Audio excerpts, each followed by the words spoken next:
Hey everyone, welcome to the Drive Podcast. I'm your host, Peter Attia. Michael, so awesome to be sitting with you here today. I have been looking forward to this podcast for probably about 3 or 4 months. And I appreciate you making the trek out here to do this in person. Absolutely. Likewise, Peter. I've been looking forward to this one. Should be fun. My wife, by the way, I just want you to know, called me like an hour ago to give me a ton of crap for the fact that we're not recording this outside in the 107 degrees here today. She's like, you guys talking about the comfort crisis in your air-conditioned studio here. What? So she's kind of called me out on this fact. Well, she's not wrong. Yeah. I did think about that. I was like, it might be interesting if we actually did this while rucking, but here we are. We'll ruck afterwards. It'll be fine. We'll survive. And she was like, I mean, she wants to ruck with us later today, which we will, but Good. She was mostly like, really, you should at least be just sitting outside doing this in the sweltering heat and, all that stuff. And so maybe she's right. I mean, we're definitely way too comfortable right now. There's going to be a weight penalty for our behavior with the rucks. If we were planning 40, no, it's now 50. It's now 55. So that's how we'll compensate. It'll all shake out in the end. So look, people have heard me kind of talk a little bit about your book on previous podcasts. People have also heard me allude to this obsession of mine in rucking. Certainly anybody who knows me personally they're either converted or sick and tired of me. And my daughter, who just got back from her first sleepaway camp in Colorado and Wyoming. So she was first time, she's 13, gone away for 2 weeks. And, this was a hard camp. We sent her to a place deliberately because of how hard this place was. And it's basically a camp where you go to work. So they're, taking care of animals, doing a bunch of hard stuff. And so in prep for this, we said, look, Olivia, you really ought to just ruck with me all the time because it will make it easier for you to go. And she just kind of didn't really want to. I mean, I think when you're a 13-year-old kid, the idea of going for a heavy-weighted backpack walk with your dad at 5 o'clock in the sweltering Austin heat is not that appealing. The whole time she's there, they have no electronics. You get one time to speak with them. You get a 10-minute call at the middle of the thing. So the first thing she said on that middle of the thing, she goes, Dad, I'm like the fastest hiker here. All that rucking totally paid off. I love this. Yeah. I could not love this anymore. This is so cool to hear. Because they were at like 10 to 12,000 feet. So, they're at altitude. And, I was having her out there with 25 to 30 pounds in her pack. Very cool. And we have a lot of hills here, as you'll see later today. So it was good for her. I also love that you sent her to a camp where she's doing hard things outside. It's a theme that runs through my book, as you know. That is so valuable for kids today. I mean, so I teach at UNLV, and seeing a lot of the students that come in where they're at psychologically and sort of how embedded they are in, I would say, digital worlds and in their own head, and how things that I think most people would consider maybe minor inconveniences in life can be so easily blown up. I think that ties back to a lot of what I'm talking about in the book. And I think the antidote to that is sending kids out when they are younger, trying to introduce hard things into their life. And there's obviously a lot of different ways to do that, but it sounds like what you did is a really cool thing. I mean, it's certainly one way to do it. And we had friends that recommended this place when we reached out to friends who had older kids to say, hey, where are places you can send kids? I mean, our actual initial hope was to send her to kind of a missionary camp where you could really sort of see something challenging in Africa and things like that. A lot of times they just, for kids this age, we're not necessarily looking for that. Mm-hmm. But let's take a step back and kind of, just help folks understand a little bit about you. Remind me where you grew up. I grew up in northern Utah. So a little town called Bountiful, just outside of Salt Lake City. Okay. Were you a skier? What was your main? I like to say that snowboarding got me into college because when I was in high school, I was not a great student. I liked to go out. I liked to party. I was into girls. I was into cars. I was into all that kind of thing. Didn't really care about schoolwork. Now, would never do homework. Did okay in school. But with Park City Mountain Resort, they would sell you a season pass for $99 if you got on the honor roll. That is the only thing that incentivized me to do any good at school. So thank you, Park City Ski Resort. That is what got me into college. Yeah. So you mentioned did your parents split when you were young? They did. So I wasn't even born yet. So my mother was pregnant, 5 months pregnant, and my dad took off. So their backstory, which I think is relevant to understanding the context, is that My dad was always a heavy drinker, heavy drug user. When my parents met, my mom was into that lifestyle too. So eventually my dad realizes, maybe I'm a little too into this world. So he goes to rehab.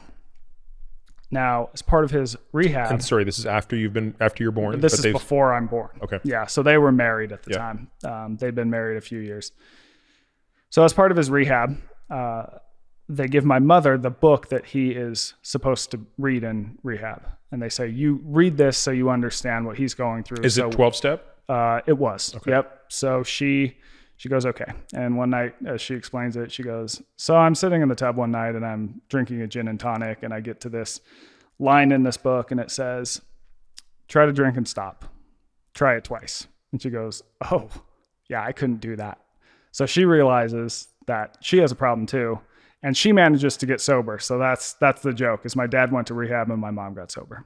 And so they got back together. He stayed sober for a little while, a little bit, just enough for her to get pregnant. And once she got pregnant, it was, you don't have a drinking buddy anymore.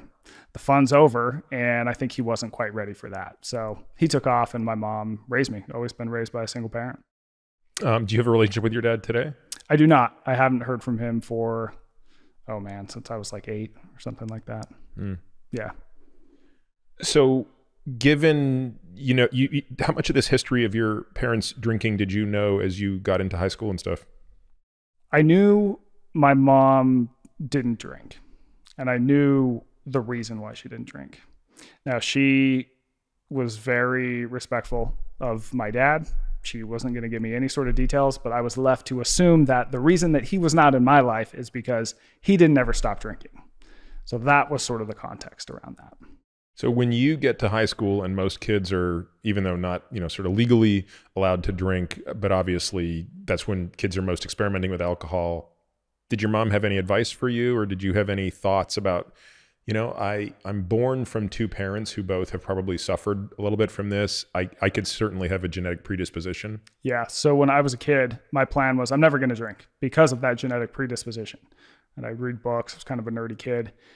And then you turn into a teenager and your brain starts changing, and you look for excitement and risk. And all of a sudden the pull of social things becomes so much more rewarding than it ever was, that I drank. And when that happened, my response was, why the hell would you not do this? Right? That was the answer, because the town that I grew up in, it was all one religion, except all Mormon, presumably. All Mormon, yes. And we were not Mormon.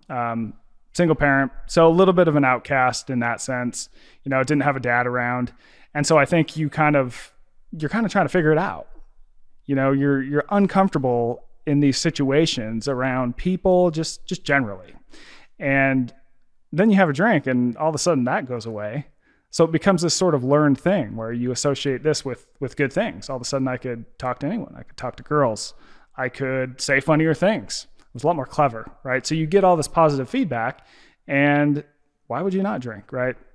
Now that eventually worked for me until it stopped working. That's sort of the classic story. So today I'm sober, and there's a good reason for that. And I'm glad I am. It saved my life. Yeah. So talk to me about the kind of realization that this isn't working for me. They talk about how change happens really slowly and then really quickly. And so what was the slow descent into the quick realization, and how many, not everybody just has a one realization where they hit rock bottom and they switch. Sometimes you have to bounce a little bit on the bottom. 100%. I would say that I'd always noticed that I probably drank a little more than other people. At the same time, there were no real repercussions for that until I was maybe 23 or 24. I was living in New York City. I was going to grad school. I was living alone, and I had no one watching me, and I had bars that closed at 4 a.m. And that's a potent combination. And I think that was when I started to realize, oh, like maybe this isn't good. And I remember, I remember exactly when I sort of realized it, as I went on the internet, like you do, consulted Dr. Google, and signs you have a drinking problem. And it's like these 10 questions or whatever it was. It's like, I'm going yes to that one, no to that one, yes to that one, no to that one, yes, yes. And I go, oh, 5 or 6 out of 10, I should be fine. It gets to the bottom. If you have answered yes to one or more of these, one or more. You know, I just go, uh-oh. So that's when it gets on your radar. And I think I told myself, well, I'll just quit when it gets bad enough. Once I reach 8 out of 10, then I'm stopping. Yes, exactly. Yeah. So then you just start racking them up over the years. And for me, you know, I had tried to stop drinking, probably started trying to stop when I was about 25 in different ways. And it never worked. It just never worked. And why is that? I mean, I'm sure you are not the first person to come to that realization of just willpower alone without maybe a broader system or structure or awareness is tough. Why do you think that's the case? I think there's a lot of things behind it. I think some of them are developmental. Most people tend to get, so about half of people end up getting sober around age 30. So I think certain things, the same things that are happening in the brain that draw a teenager towards alcohol and make it this great association, they start to kind of shake out over time, right? You take on responsibility. You have all these other things in your life that all of a sudden make that, you start to realize maybe this isn't as good for me.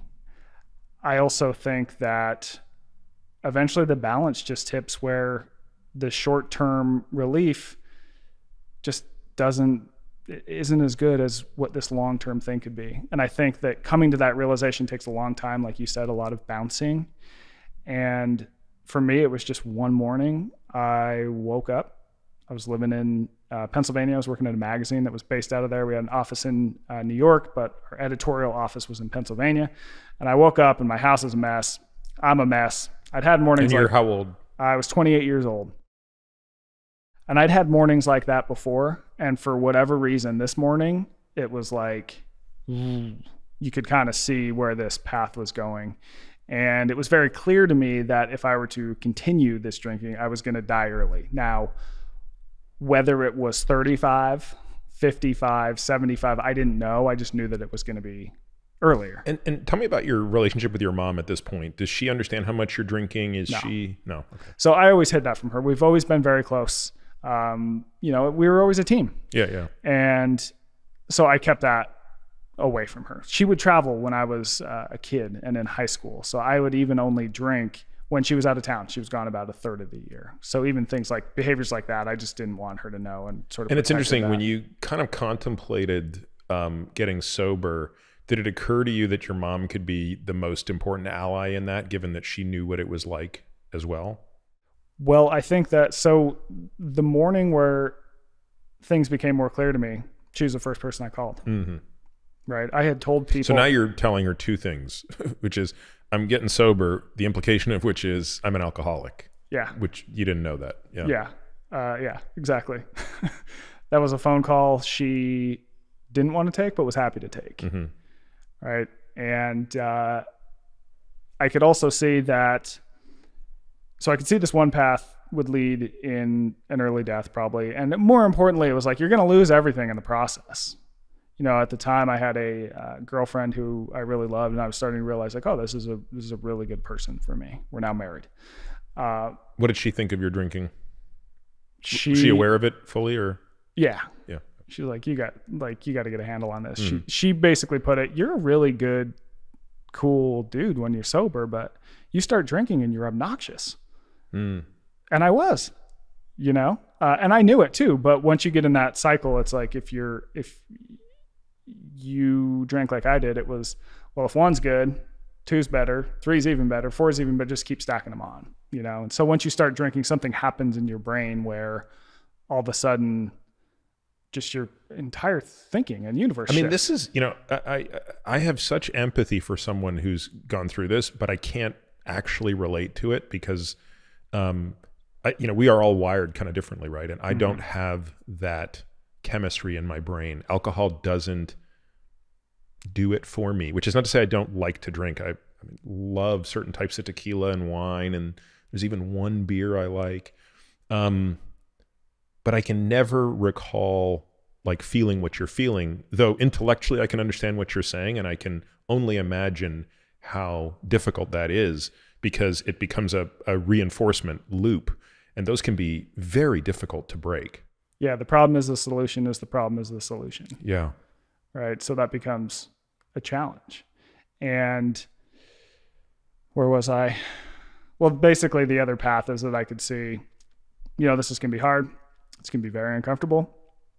I'm going to have to relearn everything. I don't know if I can do it, but I'm going to try this thing. And, I'd gone through stints where maybe I wouldn't drink for a few weeks, but I was like, I'm going to take action. And taking action was picking up the phone and calling my mom. And then did your mom suggest the 12-step program? She suggested that I talk to people who were similar to us. Yeah. So I started becoming active and just meeting other people who were sober, and a big part of it for me, which I think is one of the reasons why this book came about, is that I had to realize, like, I don't have to be comfortable all the time, because alcohol is the ultimate comfort blanket for me. If I had stress from work, it became this really learned behavior where if I just had a drink, then problem's gone. But that ultimately was backfiring on me over time, like in a very severe way. How many of your friendships were sort of predicated around alcohol consumption, and therefore once alcohol was gone, those friendships didn't make a lot of sense? That's a great question. There's a few that they stuck around. I have some really good friends who I remember I got sober on December 15th, and I had planned to hang out with a friend on New Year's Eve who was kind of my drinking buddy. And I had to call him and be like, hey man, like, I'm not drinking this weekend. And he's like, oh, I don't care. We can just go golf or something. And it was just like, oh what a relief. Like, yeah, like that dude, I owe him a lot. But then it's like, you just realize you don't have as much in common with them after it's not so much the drinking as it is, you only have this one thing in common. And so once that thing goes away, it's like, oh, well, cool. This was fun hanging out. We're probably not going to call each other again. And that's okay. To me, that's like the subtle part of this that's really complicated. And I may have told this story previously on a podcast, but I can't recall. And when I was doing my residency in Baltimore, at the time it was certainly the heroin capital of the United States. Now, I don't know if that's still the case, and, opioids have expanded far beyond heroin, but we definitely took care of, it's almost like everybody that walked in the ER with an abscess in their arm or something like that was addicted to heroin. And, the best advice I could ever offer, though it was not particularly helpful, it was intellectually true, but like, I don't know how you act on it, was, listen, you're going to die from this. Like, it didn't kill you this time. You had a huge abscess that I cut open and drained and pulled old needles out of, and you're really lucky to be alive, and you're going to be on IV antibiotics for a few days and then oral antibiotics for a lot longer. You only get a few more of these, and that's going to be the last one. But I realize you can't just leave here and go back to the row home you're living in with all the people that are doing that same thing and expect to stop. Yeah. So if you want to quit heroin, you need a whole new group of people to be with.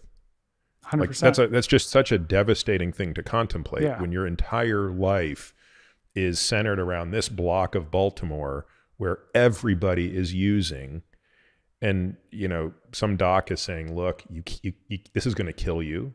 But it's not just that you need to stop this thing that is the ultimate comfort blanket. It's that you need a whole new social, group. You need to be around people that don't do this. Yeah, exactly. And that plays out. That's just devastating. Yeah.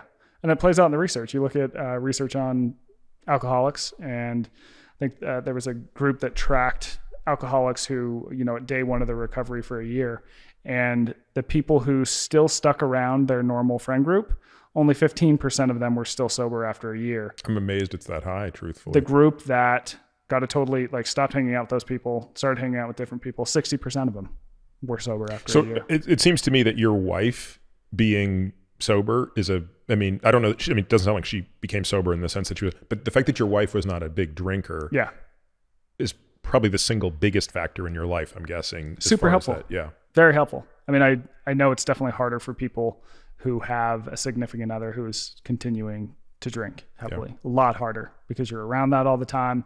Probably the conditions that maybe led to some of your drinking haven't changed at all. And, it almost becomes an illogical decision not to drink sometimes in the short term, because for someone who has an addiction, using the substance is a relatively rational decision in the short term. Totally. You know? Yeah. But it's completely adaptive. It's only maladaptive in the long term. Yeah.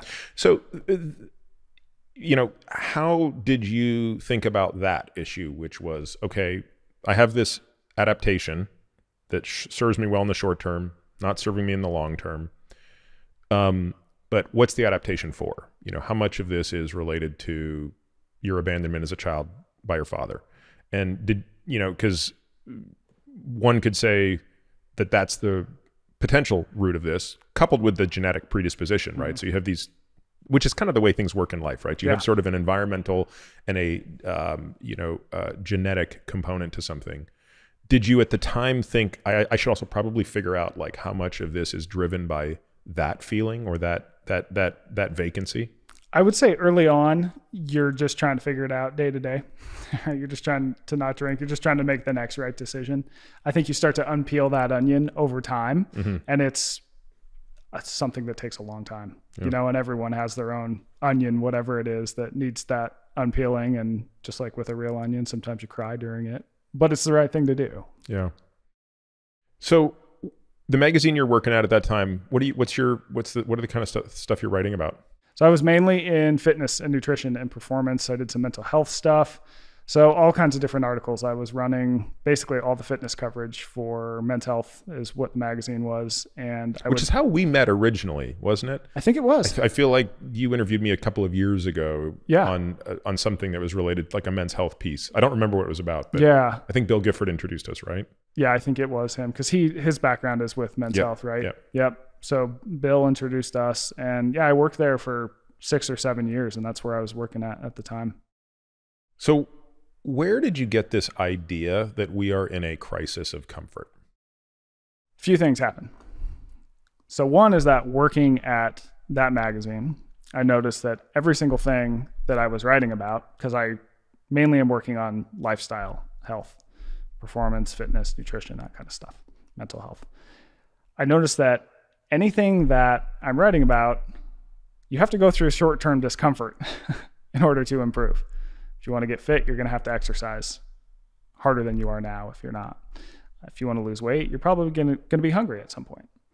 If you want to improve your mental health, just like I experienced, you might have to ask yourself some hard questions about why do I feel this way? What's happening? What's the underlying behavior and motivation? And that's not always comfortable.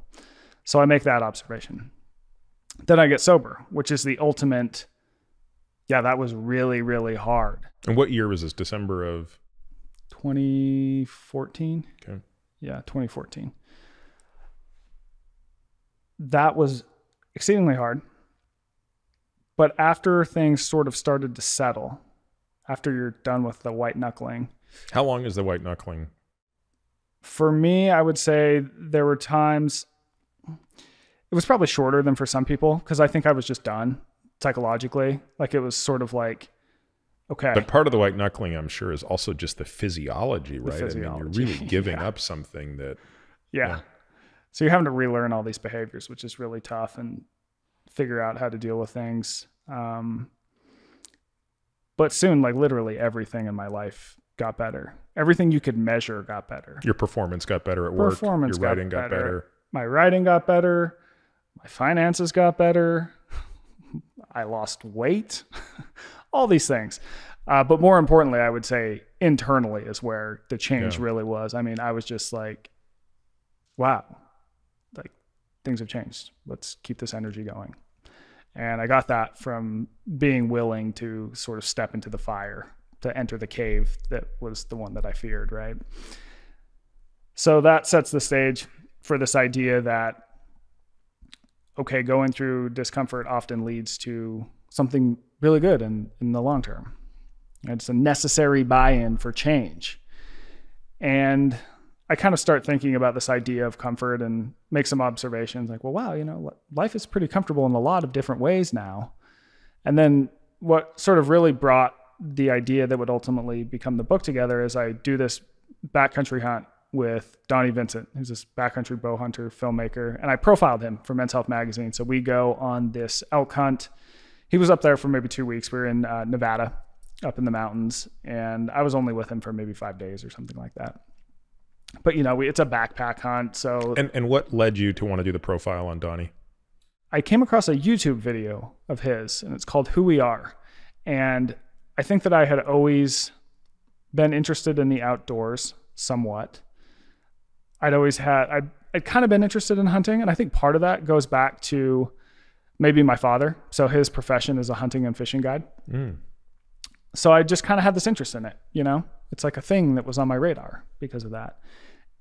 But I had never really come across material around hunting that really spoke to me. You know, when you turn on the Sportsman's Channel, it is, if you've ever watched the Sportsman's Channel, it's the Sportsman's Channel, right? And Donnie talked about hunting in a totally different way. Totally different way. It was, I mean, I like to describe him as being part locavore, part naturalist, part environmentalist, part conservationist, part ultra athlete. And which is funny because that's the way I was introduced to it. So that's the only thing I can relate to, which is why I don't think I know what's happening on the Sportsman's Channel or whatever it's called. Like for better or worse, like my only exposure to hunting, it sounds like came about through the same way that Donnie, I've read, you know, what you've written about him. So, So I thought that was interesting. And I thought that he was talking about it in an interesting way. And I thought that there was a lot of things, you know, knowing what I knew in the health space, I thought, well, there's a lot of different things that are probably happening around this that are good. So I joined him on this hunt, and we backpack in up to like 11,000 feet, and I'm freezing cold the entire time. And this is an elk hunt, so this is September, October.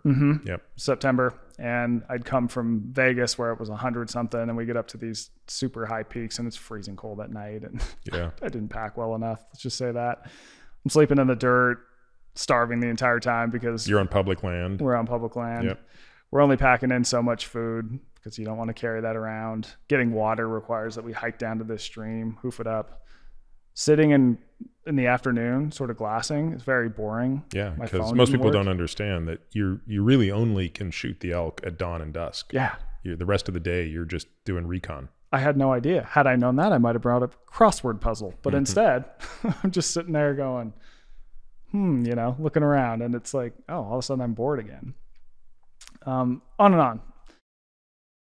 And during the 5 days, did he get an elk? He got one right after I left. Yeah. So I didn't get to see that.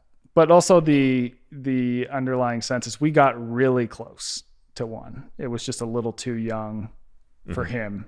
So we got within, like 40 yards. And this thing didn't see us. And it was just like, I mean, I was just saucer-eyed. Just, oh my God, that thing is huge, you know?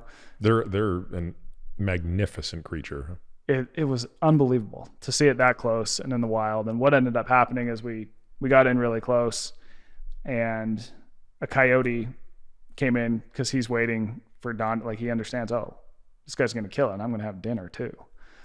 So the elk spooks and takes off. But I get back home to Las Vegas, and I feel great. I'm like, man, I haven't felt this good since I was like just got sober. When you're riding that pink cloud off into the sunset, man, you know. And it occurred to me, you kind of have this moment where you're like, man, the world I'm in now is so different than the world I was in up there. And it's different because this is comfortable in every way, and it was uncomfortable in almost every way. And yet that... And yeah, why did that feel better, right? That doesn't make sense. Right. And yet that world is the one that humans lived in for pretty much all of time. 99.9996% of our genetic evolution. Yes. So you go, whoa, well, that's interesting. Now we've had this very, very rapid tip into comfort. So you start to look at all the things that most impact my daily life. I couldn't live in Las Vegas were it not for air conditioning. I drive to work as I stream entertainment from my XM radio, right? I don't have to be alone with my thoughts. I have this easy access to a cell phone. You don't have to hunt or gather any of your food. No, I don't have to work for any of my food. My food is also exceedingly calorie dense. If I want it to be, I can eat it anytime. There's an abundance of it, on and on and on. And so I just wonder, okay, well, how are all these other comforts affecting us? Right? Have we almost become too comfortable? And what happens if you sort of push back against this? And I guess what are the key types of discomfort that we evolved to face, and do those still help us today? So there's the question. And that ultimately led to me going, well, that's a lot of material. This doesn't sound like a magazine article. It sounds like a book. So you write the book proposal, and we shopped it out. And it's funny because this whole process, you know, you have a book agent and stuff, and they're going, well, this is a really good idea, and I think I'd like to read it, but I don't know what the hell it is. Like, what section does it go in, right? Because when you read the way that I tell the book, which we'll get into, is I did this 33-day trip in the Alaskan Arctic, and that is the overarching narrative of the book. And as I'm facing these important discomforts that humans used to face in the past that can still be beneficial to us now that our world is comfortable, I spend chapters on those. So I'm kind of weaving the stories in and out, and it was kind of a confusing thing for them to wrap their heads around. They're going, is this in the adventure section? Is it self-help? Is it like, what is it? But we took it out, and luckily someone was like, well, I think I can probably do something with it too. So I love the way it's written. And as you know, I gave it to my daughter, and I love that. Yeah. Nothing makes me happier. Yeah. So, of all the, well, and we're going to go into each of these in some depth, but I'll tell you the one that nagged at me the most, because most of these discomforts I've thought a lot about, right? And but the one that I don't think I'd really given its due to was boredom. In some ways, that's the most insidious comfort we've cured. Yes. I love the way you talk about it, right? Because it basically, I think you say sort of like in the 1950s, television. No. So it's go back 1920s, radio, right? So that's the first time you've got this external source of input that you can kind of numb your boredom with, which is passive rather than active. I think that's a part of it as well, right? Yeah. So you could have read before then, but reading's not really boring, reading is not necessarily the same type of a remedy. And then we talk about televisions in the 1950s and the 1960s, but I love what you describe as, what is it, June 29th, 2007 is the death of boredom.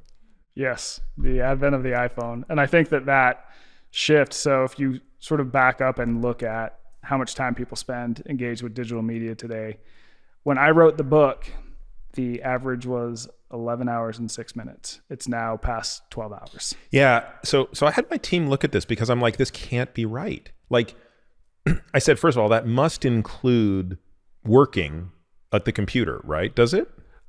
I think it might. That's been a question in my mind as well. Yeah. But when you look at cell phone usage, it's up to like 3 average hours. Television, I will say this, television is the most dominant at capturing our attention.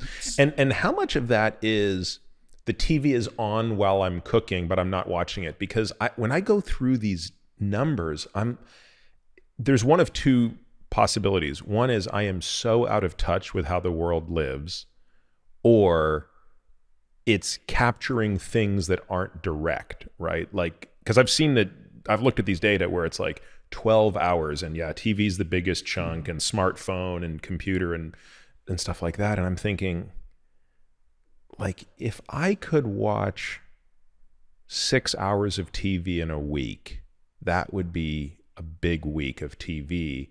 And that's only during a week when there's a Formula One race. Right. Right. Like that wouldn't be on a regular or a non F1 week. So how is the average person watching 4 hours of TV a day or whatever it is? I think it's definitely possible, because think about the data from Netflix. When they release a new series, something like thousands upon thousands of people will binge 12 episodes in a weekend. I mean, that's so interesting. I guess you're right. So Netflix, I binge watched Ozark. Yeah. Because, and I'm lucky I was able to do that, because it can't, how they missed a couple of years. Like that would have driven me nuts. I like that I could just kind of watch it. You did it right. I did it right. But I don't think I ever watched more than 2 episodes in a day. And there were lots of days I didn't watch it. So when I say binged, I meaning I took like 3 months to watch it. But that felt like a lot. When Netflix went all in when they were trying to go to streaming. They went all in financing House of Cards. And sort of as a random thing, the decision that gets made, and who the hell made it and they don't know why. They go, yeah, let's just put it all up at once. Some crazy number of people binged the show. All of it. All of it. And they go, oh, what's this about? That's when binging shows starts. So it's kind of this random decision made by someone, probably just kind of a coin flip. Yeah, I guess let's just put it all up at once. The thing that I've been paying most attention to is the phone. Mm-hmm. And what I've realized is, like, if I compare myself to now versus pre-BlackBerry. So I didn't get the first gen iPhone in 2007, or I got it and then I returned it after a week because I thought it sucked. But I only cared about email, right? So I was like kind of in the work mode of like email, and the email wasn't that good and the phone wasn't that good. Like it wasn't actually a good telephone. It dropped calls. Like the BlackBerry was still the gold standard. But when I think about what life was like before that, and I'm old enough to remember, there's a lot of time when you just like, you wouldn't think to be sitting on the toilet looking at your phone, right? Whereas now it's like, yeah, I'm pretty much always reading the news. Yeah. Yep. Guilty as well. And it's like, that is so weird. How, if you think about something as silly as sitting on the toilet, right? Like you're not there for that long. Do you really need to be doing anything else? Right. So I started thinking about the idea of boredom from hunting, as we talked about, that it's a lot of sitting on a hill and looking for animals. So when we are in the Arctic, people don't understand how sparse animals are. I think people have this view of like hunting is getting out of the back of a truck into a pen of animals and shooting them. Like they can't fathom what it actually means to scour 20,000 acres for an animal. Yeah. And I think people think it's action packed, that you're always on the move and running. It's like, no. It is 99.99999% extreme boredom and 1.0000001% pure panic. Yes, exactly. That's a great way to describe it. So we would sit on these hills because we're timing our hunt to the caribou migration. We're hunting caribou. So we're waiting for these. Oh, so you're now in the Alaska hunt. So now. We're in Alaska now. Yeah. And so we're waiting for these animals to come through. Now, this just wasn't happening. So 5 days in a row, not seeing anything, going, well, they should be coming through here. It's not happening. And I didn't bring a cell phone, of course. I'm not bringing books, magazines, all that stuff. And it's like, I love the stuff that you read. Oh, dude. So to entertain ourselves, we read the labels on our food. So I can tell you a Cliff Bar has 250 calories, 6 grams of fat, 49 carbs, 10 grams of protein, right? Like these are the things you're getting into. And you know what kind of carbs too. Yes. You're reading all the labels. I'm coming up with... You know who made your clothing, right? Wasn't it Hong? Yeah, some guy named Hong. Yeah, my Kafaru bag. Some guy named Hong. And I'm coming up with Christmas shopping lists for like the next 6 years. Did you bring a journal?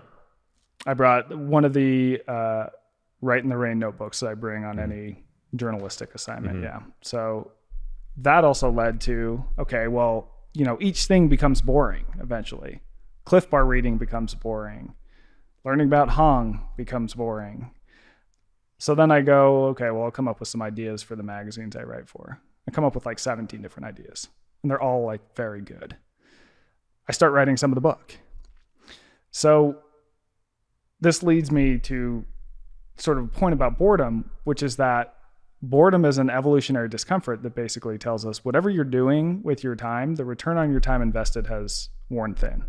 So if you and I are, you know, it's a million years ago, you and I are hunting, we need food or else we're going to die. We're going to starve.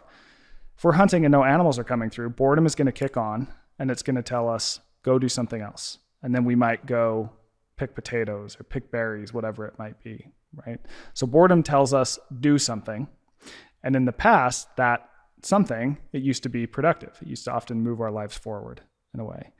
Well, now, when we feel this evolutionary discomfort of boredom, we have very easy, very effortless escapes from it, right? You just pull out your cell phone. We have like the ultimate vehicle for stimulation and attention capture on our persons at all time, right? So it has really put a big dent in boredom, and boredom does come with benefits. So there's these really interesting studies around boredom and creativity, and they're like totally hilarious too, is that they'll take one group of people and they'll let them do, whatever they want. They'll put them in a room and like people pull out their cell phones or whatever. They'll take another group and they'll bore the hell out of these people. And then they'll give them a creativity test. And the bored group always comes up with more creative answers than the non-bored group. And I think it also gives your brain time to sort of process information in the background, let things sort of happen. So when you think about the sort of cliche of you get your best ideas in the shower, well, it's a cliche for a reason. It's because when we're focused outwardly on the outside world, like in a screen, our phone, Netflix, even this conversation, your brain's working hard to process that information. So it's kind of a work mode. But when you have these moments of boredom, you tend to go inside for a little while as you figure out what to do. You kind of have some weird, funky thoughts. And that's kind of more like a rest mode for your brain. I call it unfocused mode in the book. And that tends to sort of give your brain a little bit of time to rest. And from that seems to come good things. Now, one of the researchers I talked to, he goes, look, boredom is neither good nor bad. It really isn't. It's what you do with it. And so what we do with it now, I think, is increasingly becoming something that maybe isn't moving our lives forward. So what I'm arguing in the book is I'm not saying, burn your cell phone and, go back to a flip phone or any of that. But I am saying that I think we need to think about putting more boredom back into our lives. Because a lot of times there's so much talk around how we need to reduce our phone screen time, like reduce your phone screen time, reduce your phone screen time. And I think that's a good thing. But what tends to happen to people is they go, okay, I took an hour off my iPhone screen time. Well, now what do I do? So they watch an hour of Netflix. Well, your brain doesn't know the difference. All right. So I think it's better to have time where you're just sort of unstimulated.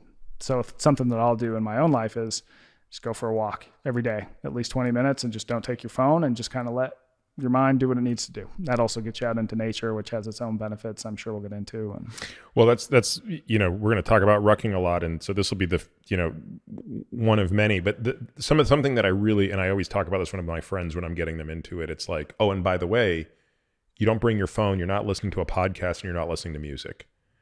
Like the whole key to this thing is going without the phone, so that all you're hearing, we're lucky here, we get to do it, and we're not on a road that's busy with a bunch of cars going past it. So you're mostly just kind of listening to the wind. Mm-hmm. But wherever you are, you have to get into that zone of not being with the phone, which for me was also like, I'm the king of efficiency. Yes. I'm always listening to an audiobook or a podcast, or I'm on a phone call. Like if I'm moving, those things are happening. Yes. There is never a time when one of those three things is not happening. I was totally the same way. And I started digging into this research, and it really changed how I thought about it. And I do think that I tend to get a lot better ideas. My mind goes to more interesting places that it maybe needs to go when I am disconnected and don't bring that phone along. That's ultimately going to sort of capture more attention. Going back to the hunting thing, I find it takes 2 days for me on a hunt to find my senses. We were talking a little bit about this before we started the podcast. One of the reasons I like axis deer so much, not only is it, just from an environmental standpoint, it's, you're doing something very positive for the environment. The meat itself is incredibly healthy, tastes great, but the challenge of hunting that animal is so high, right? It's just, if you can shoot an axis deer with a bow, you have earned that animal.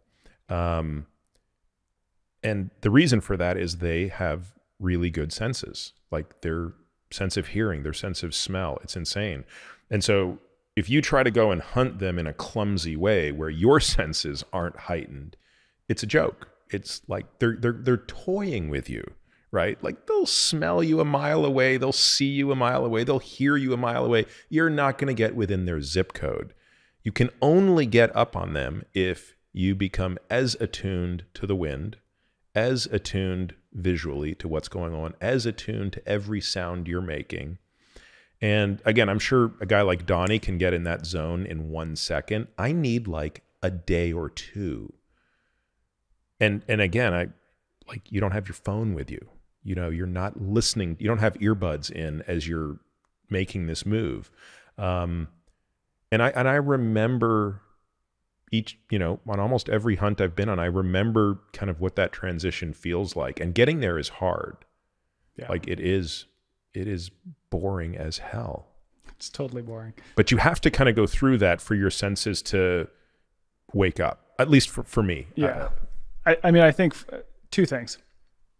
One that's short and one that's long. I think that's kind of a metaphor for the book as a whole, is you have to go through that to get that benefit. And I think there's a lot of different things that we've removed from our lives that going through can benefit us.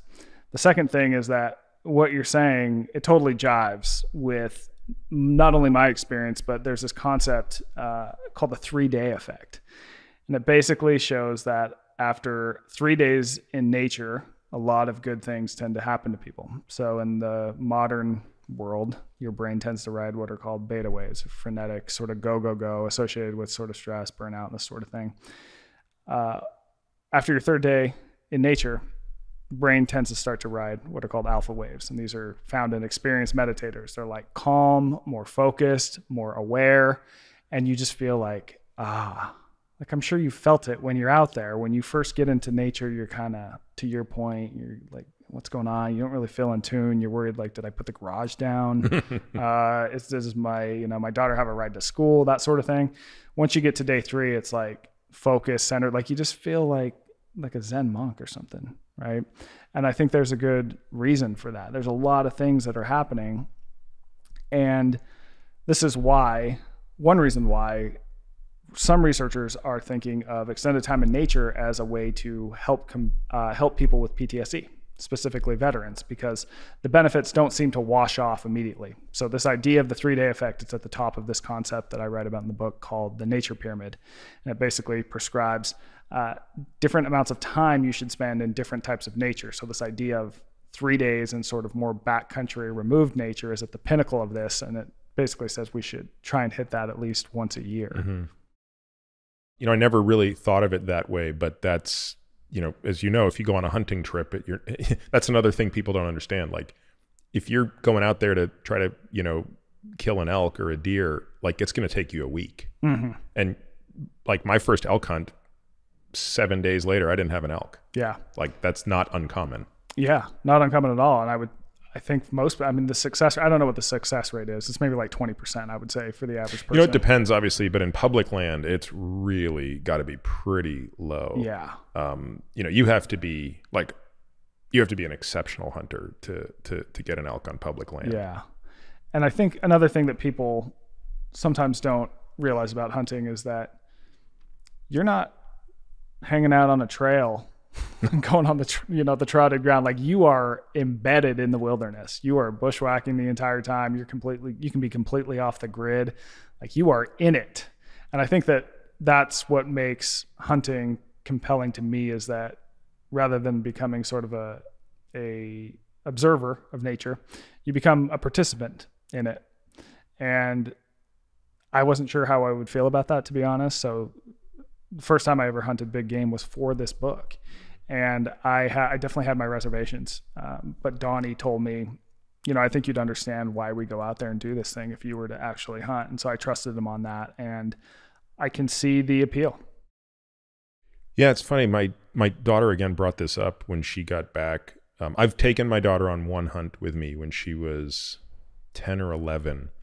And, you know, in retrospect, I'm really glad I did. And I don't know what I was thinking at the same time, because, like, it's hard to see an animal die. There's no way, there's no getting around that. Like, I don't know, maybe if you've done it, you get numb to that, but I don't think so. Even the most experienced hunters I know have a real respect for life and for, you know, what I describe as the carbon cycle. Mm-hmm. Like, we're part of it too, right? Like, we're going to die, and our carbon is going to go back into the earth, and our nitrogen, and it's going to fertilize something around us.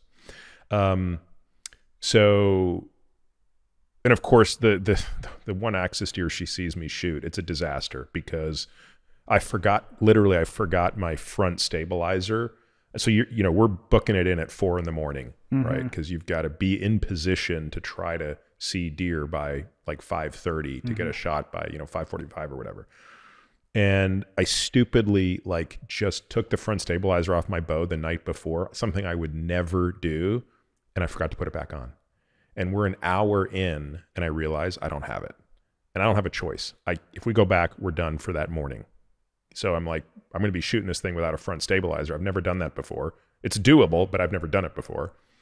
So to make a long story short, I get a 47-yard shot at this axis deer, and I don't hit my sweet spot, which is like, you're on an axis deer. It's not that big. It's only about that big. You've got to be able to, you know. How much do they weigh? The biggest ones in Hawaii are 200 to 220 pounds. Okay. This one was probably 150 pounds. Yeah. So this one was not a monster. And instead I hit him in the neck, but it hits his spinal cord because he just dropped immediately. He was paralyzed. So now we've got to run up and stick a knife into his heart to immediately kill him. Because, you know, on the one hand you could say, well, he doesn't feel anything, but you could argue psychologically this is pretty traumatic. So it's not just like she sees a clean kill, like she actually sees a very messy kill. How did she handle that? Amazingly well.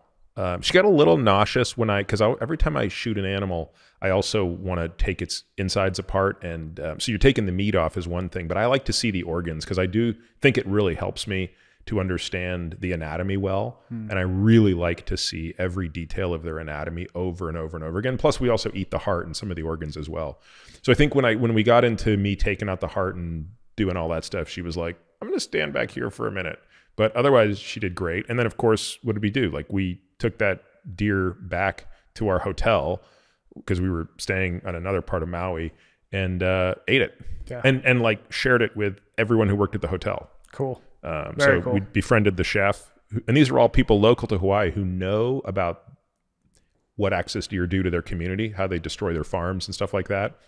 And many of them had never even eaten an axis deer. Wow. And I was like, well, you're in for a treat tonight. Yeah. And so the chef prepared it for us and for the whole staff. Like, that's awesome. That fed like 50 people. I love that. So it was really fantastic. And again, what was the point I was going with this? I had a point. Oh, I know. So my daughter is at this camp that she just got back from, and she's talking all about, she's like, well, you know, this counselor, that counselor. And she's like, you know, and one of the counselors there was a vegan. So for like a week I went vegan too. And I was like, oh, what was that like? And she's like, well, you know, it was all right, but you know, probably not for me. And I was like, well, and I was like, so did the counselor tell you why she was vegan? And, because I've sort of explained to my daughter that there are generally 3 reasons that people would associate with being vegan, right? There's sort of the like the animal rights reason, sort of like, and then there's the kind of the environmental reason, vis-a-vis kind of climate change, and then there's kind of like the perceived health reason. And I've talked to my daughter in detail about each of these, right? And I just wanted to kind of understand. I said, so what was the rationale of the counselor who you were with? And then she's like, you know, really for her it was around the treatment of animals. And I was like, yeah, I mean, I said, like, I really respect that. And there's almost a part of me that thinks you shouldn't be able to eat meat unless you can kill it. That doesn't mean you have to kill everything you're eating. I'm not suggesting that because that gets pretty complicated. But if you can't actually kill an animal psychologically, maybe you should question whether you should be eating it. That would be at least a discussion to have, right? And that's part of why I wanted my daughter to be able to see this so early in her life, which was, look, anytime we're eating an animal, you have to understand, like, that thing was alive. What does that mean? Yeah. And so my daughter was sharing with this counselor, like, her experience, which is we eat elk and axis deer like most days. And she was like, yeah, this counselor was super impressed. And I was like, that's a great sign. Like when your vegan camp counselor is like very impressed that you're eating wild game. And, you know, Olivia was able to kind of explain the manner in which these things are killed. I thought, you know, that's really cool to me. Yeah. And it gets back to your point, which is it totally changes the dynamic of how you think about food.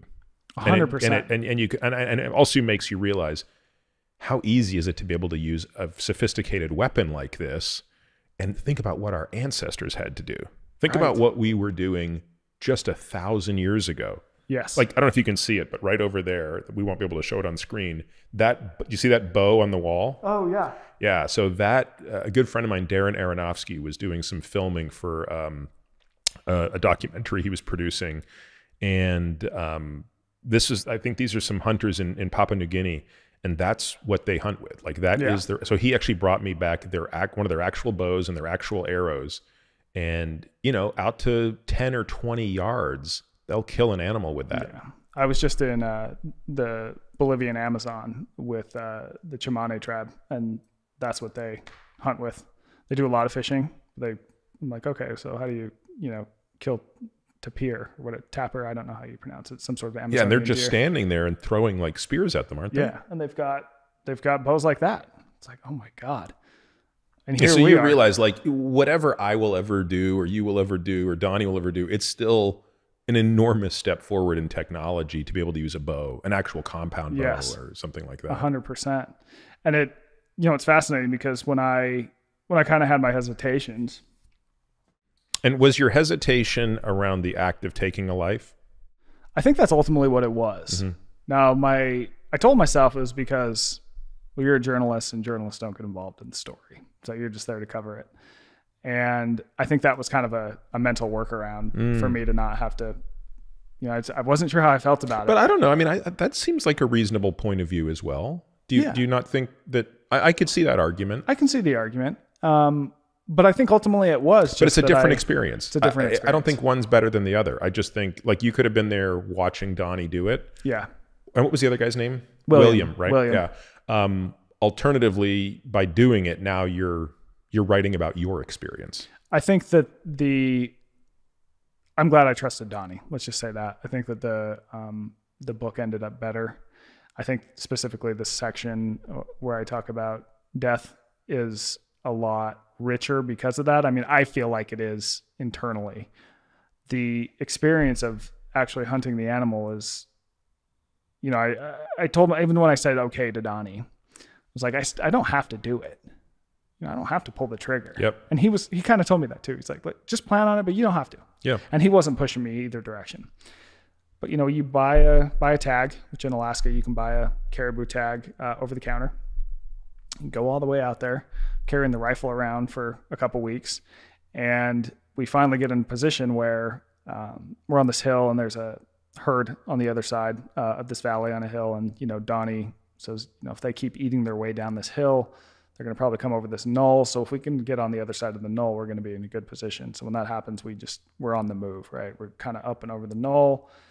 We start cranking through the grass on the tundra, and eventually we kind of get into an army crawl, you know, planning that this herd is going to come over the hill. And so we get in position, you know, it's like something out of planet Earth where you're kind of watching this hill, and then all of a sudden it's like the first thing you see are these antlers, these gigantic antlers that first, and then it's like there's 1 and 2, and then eventually there are 30, and they're all kind of coming.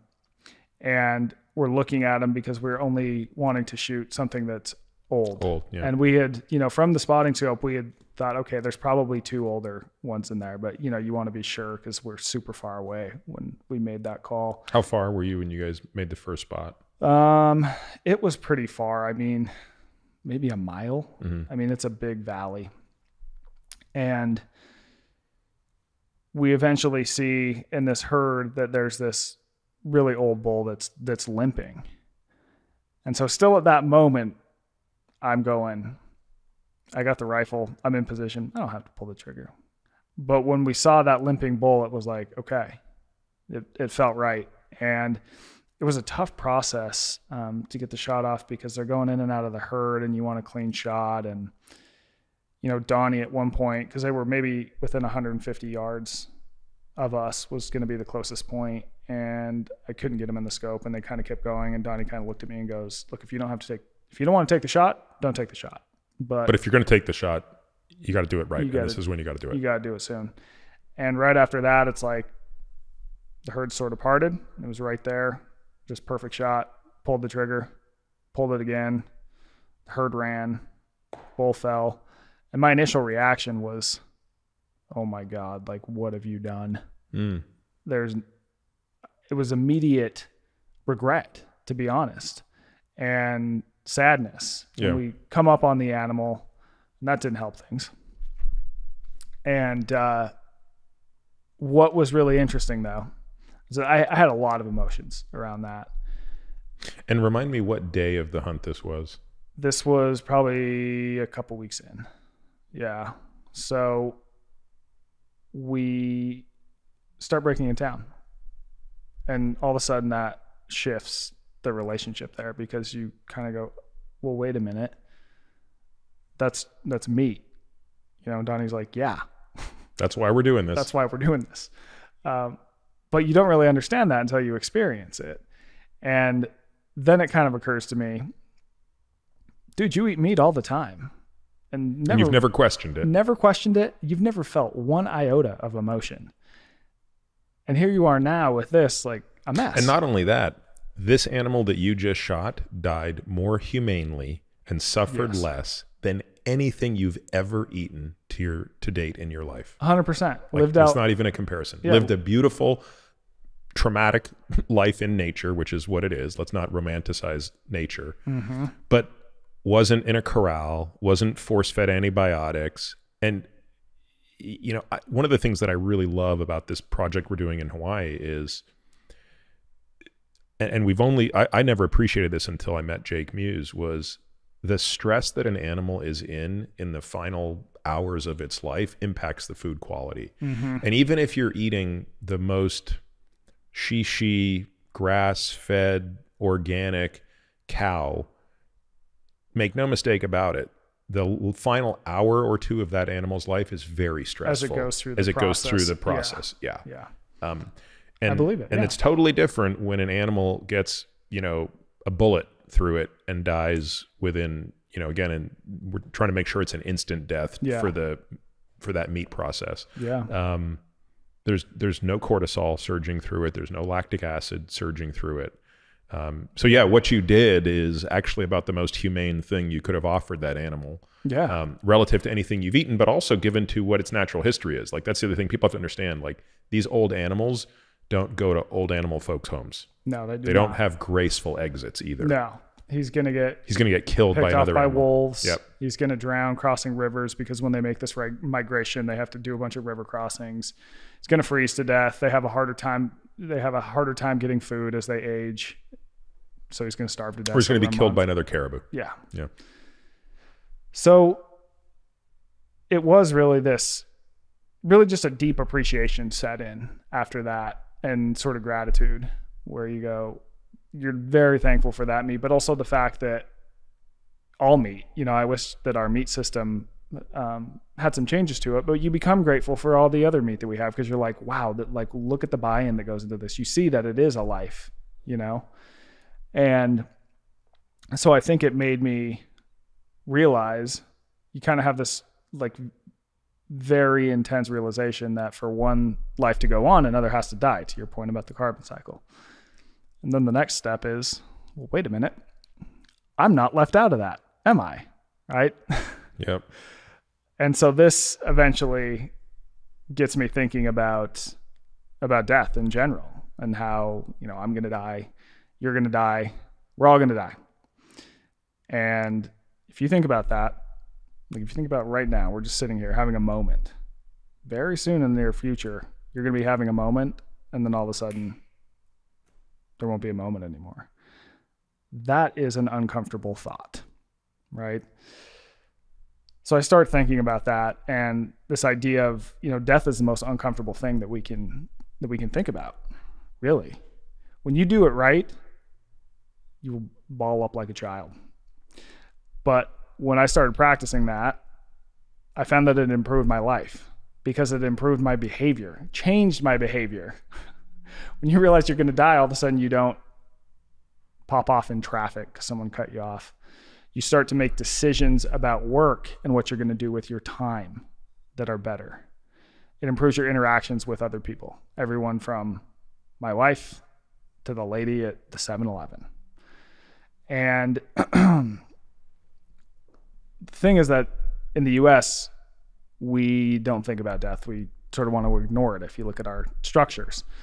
So we've talked about our food system, right? Our food system is based around meat that you don't really know that it's come from an animal, the way that it's processed. We even have euphemisms for different cuts of meat instead of saying, you know, the muscles that they are. And it's also in our funeral system. Whereas after someone passes away, what do? We dress them up to look as alive and youthful as possible. We have a viewing, and then we're told to take our mind off it. It's done. It's like, take your mind off it. Don't worry about it. Don't think about it. And I just wondered what some of the repercussions of that are. And it got me also thinking about, well, are there other ways that places do this? And so this leads me to this trip to Bhutan that I take. So Bhutan is a very fascinating place. I believe. And I mean, you have a whole chapter on it, which is amazing, and I want to hear all about it. Were there other candidate places you looked at besides Bhutan? Bhutan came on the radar, and it kind of became that I think that's a place I should go. No, it's an amazing discussion about the contrast. Yeah. So how do they die? Well, I mean, first of all, what's so fascinating about them is if you measure it by GDP, they're 160 something out of 180. Out of like 184 or something. Yeah, they just don't. Dirt poor. Yeah. But in a lot of happiness measurements, they rank in the top 20. So they punch way above their weight. And death, this idea of death and how they approach it, I think factors in. There's a lot of things going on, but I think their relationship with death does factor into this. And in Bhutan, they just take it into their life. So the Bhutanese are told to think about death 3 times a day. It's kind of a cultural practice. Death is woven into a lot of the art and the cultural dances and heritage. And there's even these little clay pyramids called sasas. So this is mud mixed with ashes of cremated people. And they're all over the country. All over the country. You take a turn like on a bend in a road and there might be 300 of them. They're in the windowsills in the city. I mean, they're everywhere. So there's this constant reminder. And it flows in with this idea of impermanence in Buddhism. And I think that Bhutan as a country really plays that up. So I travel there to learn more about this. And this was after the hunt. This was after the hunt. Because it grew out of this understanding of, And I met with 3 different people there. The first was a guy whose name is Dasho Karma Ura. And a Dasho is like secretary in the U.S. Like we have Secretary of State, Secretary He's like of Secretary Defense. of Happiness, He's right? Secretary of Happiness. Yeah. Yes. So I meet with him and he just does these happiness measures all around the country. And, he finds that I think 92% of Bhutanese say that they are happy, more or less. They have different variations. They say, I think they have narrowly happy, sort of like kind of baseline happy. Yeah. Very happy, or like, I'm extremely happy. 92% say they're at least some form of happy. And what by contrast, do we know what that is in the U.S.? I don't know. Although I know that some of our numbers there are dropping for sure. We're definitely not 92%. Yeah. 40 comes into my mind, but definitely don't quote me on that. So he does all these really fascinating It's hard for people to kind of wrap their head around some of this stuff, Michael. I'm quite familiar with this research. I've talked a lot about it with Arthur Brooks, who also studies this, and it's so perplexing until you actually go and experience places away from what we do. Like, I don't think one can cognitively appreciate what you're saying if your only exposure is what we are doing here. You sort of have to, you don't necessarily have to go to Bhutan, but you have to see other parts of the world. I several years ago interviewed this amazing physician named Tom Katena, who's like a missionary physician in Sudan. And he's in, one of the worst parts of Sudan. At least it was. It's getting a little bit better now. But it's in the Nuba Mountains. There's about 1 million people there with no access to healthcare who are being bombed by their government. So he's kind of running the hospital that takes care of these people who are getting shrapnel, and plus all the normal things that come up, infections and things like that. And, one of the things we talked about in our discussion was like the fact that nobody's depressed, and there's only been 1 case of suicide that he's ever seen, and it was probably related to a brain tumor that completely altered the person's brain. And I'm thinking to myself, Tom, the circumstances that you're describing sound so miserable. How are people not just in a state of pure misery? And it turns out there's an amazing sense of community, which we're going to talk about in Bhutan, right? Like there is no place you go to die that isn't around here. the oldest person, the youngest person, everybody's together. Yeah. And they don't seem to be any less happy, which again, it's mind-boggling that can be the case. Yeah. And I think that there's generally more economic equality too. I think that can affect it. I think the place definitely feels slower, like much slower than the pace of life here. They have more exposure to nature, more time in nature. Also, they have no debt. I think that can you mentioned everyone there. How do they own their own homes? Obviously, they're modest homes, but how I just think it's inexpensive enough. It's so inexpensive. Yeah, and there's it's all universal healthcare. And the guy that I spoke to, this Dasho, he goes, "Look, our healthcare isn't perfect, but if you have something that needs to be treated that is beyond what we're capable of treating, the country will pay for you they'll fly you to India, somewhere else, and just that's fully taken care of, and fly you back." So people generally don't have debt, and yeah, there is a big sense of community. So and of course, they're so much healthier too. Is the other thing you said? The obesity rate is 6%. 6%, yeah. So that is one of the things that factors into it as well. They're generally healthier.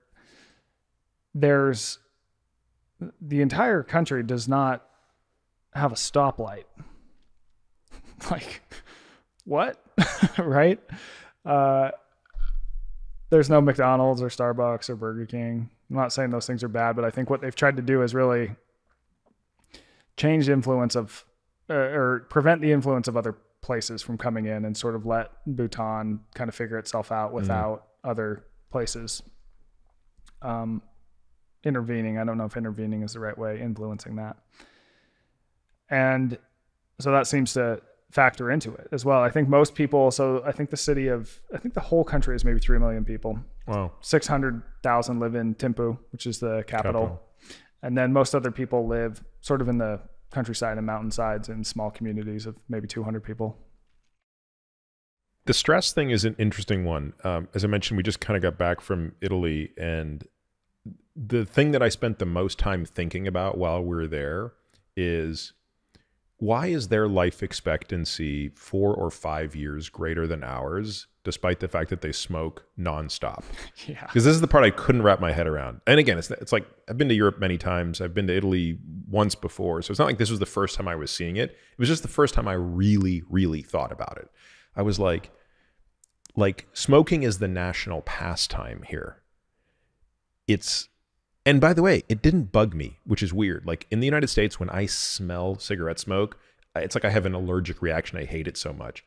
Somehow being in Italy, smelling their smoke, I was like, look, it still smells disgusting to me, but it just felt so culturally appropriate that I was like, it is what it is. Yeah. I'm not going to be that American who's going to open my mouth and complain about smoke in their country. Right. But I'm like, their life expectancy, it's like 4 or 5 years greater than ours, despite the fact that they're participating in the single most damaging thing you can do to your health. Well, of course, what I came to realize after contemplating this for 2 weeks was everything else they're doing is so much better, right? Like they're eating a fraction of what we eat. And I mean, by the way, they're still eating pasta, gelato. It's just the serving sizes are like this. Tiny, yeah. They're much more active. But the thing that really blows my mind is, and it's not surprising, is the pace. The pace is just so much lower. Mm-hmm. It's just, I really would believe, and I don't know what metrics we have to measure this, but I can't imagine they are under the stress that we put ourselves under. Now, the flip side of that is, because I've also thought a lot about this and talked a lot about this with people, maybe there's a reason the US is the world's biggest economy, and maybe there's a reason that most of the innovations are coming out of here and not Italy, for that matter, or pick Bhutan for that reason. So I don't want to sound so naive to suggest that we should all be like that, but you start to appreciate the trade-off. Yes. Like we are paying a price to be the world's leaders in innovation. We are paying a price to have unlimited access to food and comfort. That you know, when we were in Tuscany in the middle of nowhere, like there was no, you know, the home we were staying in Tuscany had no heat and no air conditioning. Mm-hmm. So in the winter, it is freezing. And in the summer, it is basically just a sauna. It's a sauna with clay walls. Right. It's interesting. I mean, when I started to look at a lot of what kills us now, it's all things linked to pace and comfort. Yeah, it's over nutrition, under movement, too much stress. Too much stress. Yeah. And you know, one thing that I learned as I did this, when it comes with stress, it's the question becomes, what is causing our stress? A lot of it is manufactured, right? No one causes your stress. You cause your stress. Yeah. Oh, amen. There's this concept in the book I talk about called prevalence-induced concept change. And that's kind of a nerdy way of saying basically problem creep. So these scientists at Harvard, they did this kind of fun study, and they noticed this, by the way. They're waiting in line for TSA. They're going to a conference. And they're looking at TSA. They're going, you know, a lot of people who are clearly not that threatening get patted down. You know, it's like grandma's getting the full body pat down because she had a half-filled bottle of hairspray in her purse. And, you know, they just pulled out my banana thinking that it was a Beretta or something. So they start to wonder, you know, if all of a sudden everyone just followed the rules, would they let everyone flow through and, you know, just, yep, go on to your flight? Or would they start looking for successively smaller things? And they thought it would probably be the latter. And I bet the reverse is true. If every fourth person coming through actually had a gun, yes, would the other three of us who have never carried a gun or threatening thing to an airport never get patted down again? Right. So they do this study, and there's two different studies they did where they had people look at 800 different faces, and the people had to deem whether the face was threatening or non-threatening to them. So the people are going non-threatening, non-threatening, threatening, threatening, non-threatening, non-threatening. And what they did is about midway through, they started showing the people successively fewer threatening faces. The other one they did was very similar, except they were having them read these research proposals. So you'd have to say whether the research proposal was ethical or unethical. And again, somewhere in the middle, they started feeding them fewer unethical ones. So you would think that people would just start saying threatening fewer times. They would start finding fewer things unethical, because it's like a person either threatens you or they don't, right? And something either crosses this moral line you have in the sand or it doesn't. Right, which you've already established through the first half of the study. Well, it didn't. What ended up happening is they said threatening the same amount of times, same ratio of times. They found the same amount of studies. What word am I looking for now? Help me Unethical. Out. Unethical, yes. And so what their takeaway is that as we experience fewer and fewer problems, we don't actually perceive this. We simply go out and look for other problems. We don't become more satisfied. But the thing is that as the world improves over time, and I think we can agree that even though things aren't perfect right now, everyone knows it. There's never been a better time to be a human being with respect to the benefits we have. Yes. Yeah. You're less like, compared to 100 years ago, you're more likely to be literate, educated, you're less likely to die at any moment, on and on and on. But when you poll people, only something like 12% of people think the world is improving. It's because we're always moving the goalpost. Yeah. And I think this makes evolutionary sense, because in the past, when the world was hard, when you did have serious life-threatening problems, if you were always identifying the next problem, okay, that's going to give you a survival advantage. If you're always, okay, we got to fix this thing, okay, this is a problem, fix that, fix that. But in today's age, as things become successively better, we look for problems where they maybe don't exist, or our problems become more hollow. Yeah, I agree with that completely. I think there's another issue at play here, and I've thought about this so much. The first time I started thinking about this problem was 10 years ago when I read Guns, Germs, and Steel, Jared Diamond's book, which I'm sure you've read, and if people haven't read it, it's a great read. I suspect some of it is now dated, and there's I don't know if he's written an updated version of it, but what it got me thinking about a lot was how awful life was. I mean, there's just no other way to put it. Like, It's we can sit here and talk about romanticizing some elements of a world with no iPhone. The reality of it is, like, I wouldn't want to be one of the Hadza right now.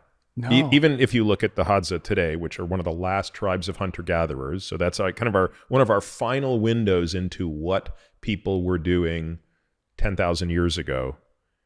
There's like literally not a second of that I think of as desirable outside of a vacation. And by vacation, I mean like a hard experience you would go through for a couple of weeks to make you more appreciative of what you have when you're back in plush Austin, Texas. Yes. But I can honestly say, like, I would never want to exist back in that world. It was awful. It was so awful that I can't believe we survived it. Yes. I just can't believe I am tied to the genetics of people who managed to survive that. It's unbelievable. And especially after we start to establish cities, because then all of a sudden you have one king and you're out in the field for 12 hours a day in service of that king. In service of that king, and you're starving the whole time, and you have all these problems with malnutrition. You're living with like no sanitary. It's just totally terrible. Did you ever see that movie, The Duel, with Matt Damon and Adam Driver? No. So it's sort of it's loosely a true story based on the last time there was a duel, the last time the King of France authorized a duel, and I believe it's sort of, I don't know, I want to say 16th century, maybe 15th century, so call it like 500 years ago directionally.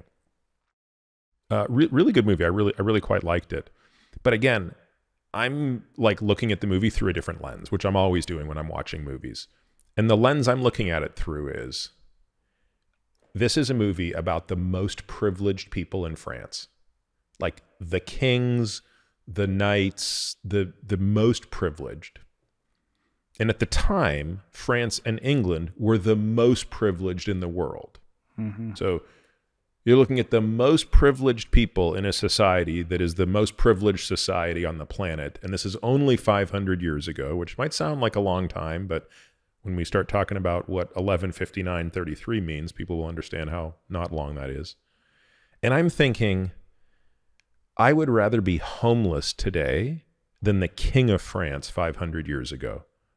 Like, it is unbelievable abject misery they lived in. It's very crazy. And to your point, what you said earlier, a lot of it gets romanticized, and it's, oh yeah, you should check it out. Go back there, see if you can. It's terrible. So it's life is amazing today. I mean, bottom line. And so yeah. I mean, that to me is the thing that you're constantly weighing, which is we have this incredible privilege today to be alive. And all we need to do, because to me, this is how I read the book, right? I don't read the book as saying we need to go back and be hunter-gatherers. No. It's sort of like saying, look, you have this incredible, it's like an Uncle Ben moment with Spider-Man, right? It's like, with great power comes great responsibility. We have this great power today. We have processed food, which, by the way, and the guy that you talk about in your book, I think does a great job of explaining to you out of the gate, hey, don't think processed means bad. Processed is actually what allows us to like not get poisoned every time we eat food. Yeah. So you have all of these things that allow you so much latitude. Do more with it. Right. That's to me what it comes down to is we have the ability to help more people, right? You know, if you think about what it was like 500 years ago, if a person had mental illness 500 years ago, like, I don't know how many other people were bending over backwards to try to make their lives better because you were just too busy trying to survive. Yeah. Whereas today, like, you can help somebody else. Yes. That's the responsibility that comes with the privilege of having so much. You can afford to try to feed other people that aren't being fed. Yeah. And again, in a world of overnutrition, it seems almost absurd that anybody would go without. Yeah. Yeah, I think the argument that I'm making is that in a way, we've become victims of our own success. And if we don't have times that push back against what we have and sort of reframe how lucky we are in the grand scheme of time and space and give us insight into these things are all wonderful, but if I use them all the time, it seems like bad things tend to happen. Yep. Processed food, great. Keeps us all alive. That's why there's nearly 8 billion people on the planet. At the same time, if that is who all don't have you to are move eating- around. Like, Yeah. think about this. Like, we get to sit in the same place. Yeah. Yeah. But if you're always eating the most comforting food all the time, you're going to have some problems. It's great that you don't have to quote unquote exercise or physically work for your food every day. It's great. But at the same time, if you never reinsert exercise into your life to make up for that, you're going to have some problems. It's great that I can, if I feel bored, I can go on Instagram and watch the most entertaining 15 seconds of my life and probably laugh my ass off for a week because I've found something so funny. Right? Which is That's hard right to there. imagine. Like, that couldn't have been done 100 years ago. Yeah. And here we are. And then, but if you're always doing that, Yeah. then it's like, that comes with problems. So the argument that I'm making in the book is that we need sort of moments that push back at us and reframe things. If the entire history of this universe were laid out in a calendar year, can you give some milestones? I love. Where did you read about this or learn about this? I was driving to work in my truck, 29, and it was on a podcast. Someone walked through it, and I just started bawling. Like, you know, I'm driving past like a Chipotle, just this, you know, kind of fitness bro. Like, oh my God, that's so much time, you know. Why? Okay, well, so give the answer, and then I want to talk about what that meant to you emotionally. Yeah. So the answer is that the Big Bang happens. If the Big Bang happens on January 1st, I believe that our galaxy forms. I might get the months like September. shaky. September. Earth forms in November. Dinosaurs die off on December 25th. After appearing on December 20th or something. Yeah, they were around for 5 days on this calendar. Yeah, that's right. The 25th to the 29th or something, right? Of December. Amazing. All of human history that we have written down happens New Year's Eve, 11:59, starting at 33 seconds. 33 seconds in. That is all of recorded human history. That is how little time we've been here. It's crazy. It is unbelievable. All of recorded human history is 27 seconds, the last 27 seconds of a year. Yes. So for me, that was one of the things too that, I started thinking about, just that it makes you realize you're not that damn important in the grand scheme of time and space. Now that sounds like it's kind of, you're being hard on yourself, but at the same time, I would go one step further. It's that you are completely unimportant. Yes. I mean, it's like you couldn't be less relevant. Yeah. And so that, that can be unnerving at first, but at the same time, I need to do the calculation of what an average human lifespan is, because it's milliseconds on that scale. Yeah, definitely. And once you have that realization, I think that it can change your behavior in a positive way. Because we're all here. We're all going to die, right? Yeah. And so going back to this, and again, it's just fresh on my mind because I just kind of got back. So we're staying with this friend in this place in Tuscany, and it's it's like a 400-acre farm that has been built up over years. So the first thing that was built on that farm was 500 years old. Was like an old church, and then and then 50 years later, this other house got built, and then 100 years later, this other thing got built, and then 100 years. So the newest thing on this farm is 300 years old. The oldest thing is probably 500-600 years old. That's your time frame. And I had this sense that came over me while I was there, which was I felt so good being in a place where I knew so many people had lived and died. Why do you think that was? For the exact reason that you just said, which is it really made me feel appropriately irrelevant. Yes, and I said to my friend, so my friend's an American, but he lives there like 3 months out of the year. I said, dude, I'm not being facetious, so you can say no, but if my death is reasonably inevitable, like I have cancer or something like that, would you be cool if I came and died here and was buried here? And he's like, Yeah, man, that would be Really? fantastic. Cool. Because I feel like I would really like to kind of die in a place where I'm just I'm just an irrelevant piece of the long, beautiful history of our species. Yeah, I love and it. then I've never liked the idea of these, funerals and things like that, but could I just be buried there, right? By the olive trees, so that my carbon and my nitrogen become a part of an olive tree that someone will drink olive oil from, 25 years later. And I don't know how to describe it. Like, I'm sure there are some places in the US where you might find that feeling, but again, certainly nothing here that's 300 years old, let alone 500 years old, let alone a couple thousand years old. Yeah. And I think that as morbid as it is to think like that, I don't know, I feel like I'm excited about the possibility of, hey, will I be fortunate enough to have enough of a warning when I'm going to die that I could go and die there? Yeah. So when I was getting sober, a phrase I learned is Rule 62. Don't take yourself so damn seriously. And that reinforces that for me, right? It's like, I think people have a tendency to take themselves and the things in their life so seriously. And once you realize things aren't that big of a deal. Like, you got one ride. You don't have to always ride the gas all the time. Like, you can slow down sometimes. That's been relatively freeing for me. And also, I think improved, if we want to talk about improving performance at work and in life, like, that's kind of a life hack. Because once you kind of let off yourself, it's like you're free to kind of do the things I think you want to do and let your mind go where it needs to go, especially for me doing creative work. If I don't put all this pressure on myself, I'm like, look, no one's going to read this book in 200 years, 100 years, 20 years. Like, who knows, right?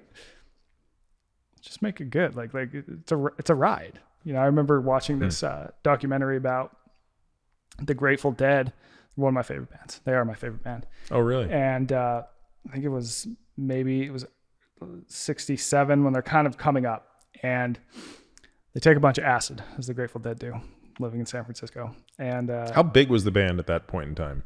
So they started they rose by playing the original acid tests that Ken Kesey would do, that eventually got written about in the electric Kool-Aid acid test. And so this would have been, I don't know, 3 years after that. They're kind of starting to come up. They're in LA, and there's this big LA tower thing that this guy had like built over years and years and years. And Garcia talks about, tourists would come to see this big tower this guy had built. He looks at it and he's like, I want to just create things that live and explode in the moment and just have fun, like in this moment. And that ultimately guided them as a band forever. And you can see that in their music, that every song is like its own exploding moment. And that's kind of what we are as humans, right? No one's going to remember you. You're not going to have this big monument to you. It's like, man, ride this thing out. Like, give yourself some space and just like enjoy it, So what's misogi? Misogi. So I learned about this concept from a guy whose name is Marcus Elliott. He went to Harvard Med School, but he decided he didn't want to be a traditional doctor. He decided that he wanted to get into sports science. He wants to revolutionize sports science. And he kind of ends up doing it in a way. He's the first guy to really bring AI and movement tracking into pro sports. And by using this data, he can basically tell people, the way that your knee caves in as you do this, you might have a 60% chance of injury based on all the other cases we've seen of men of your size in the NBA, whatever. So he's kind of all about these numbers and data and figures that can improve performance. But he also believes that what improves performance and potential, it can't always be measured in a way. There's intangibles that some people have. And so to get to these, he does this idea called misogi. Now the backup for this is why it's important, is that if you think about how humans evolved, we used to have to do hard things all the time. No safety net. This could be from a big hunt, moving from summering to wintering grounds, tiger lurking in the bushes, all these different things. So we were challenged all the time. And if we failed, we would die. But each time we would take on one of these challenges, you would inevitably learn what your potential was, right? You would really have to dig deep, push, and you would come out of that, assuming it went well, you made it out the other side, knowing what you were capable of. But now in modern life, you start to see a shift where you can live a decent life and you're never really challenged, especially physically, in a way that, sort of almost blends mind, body, spirit. You'll have your running water, you'll have your food, you'll have your home, you'll have your family, and it's really great.